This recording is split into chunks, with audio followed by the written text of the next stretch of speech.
Prenez, mes frères, pour modèle de souffrance et de patience les prophètes qui ont parlé au nom du Seigneur. Jacques chapitre 5, verset 10. Nous avons l'exemple des prophètes et des apôtres qui ont souffert jusqu'à la mort. Et ces exemples nous ont été donnés pour notre instruction, afin que nous restions debout et que nous tenions ferme jusqu'à la fin. Nous sommes dans les mains du Seigneur. Et c'est ce qui doit nous rassurer avant toute chose. Nul n'a envie de souffrir, mais n'oublions pas que Jésus nous a avertis dans le chapitre 10 de Matthieu. Le disciple n'est pas plus grand que son maître, c'est pourquoi nous devons être solidement ancrés dans la parole de Dieu. Beaucoup se disent chrétiens, et pourtant ne respectent pas ce que dit la parole. Ils blasphèment le nom de Dieu en se créant un autre évangile, un autre Jésus et un autre esprit.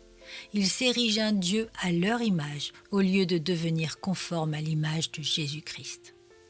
La souffrance ne doit pas nous faire fuir et encore moins nous surprendre, mais au contraire, comme nous le dit Pierre, lorsqu'elle se manifeste dans notre vie, réjouissons-nous de la part que nous avons aux souffrances de Christ, afin que nous soyons aussi dans la joie et dans l'allégresse lorsque sa gloire apparaîtra. Jésus a souffert, les prophètes et les apôtres ont souffert, et tout disciple de Christ doit souffrir. La mort du moi est un gain pour celui qui aime Jésus.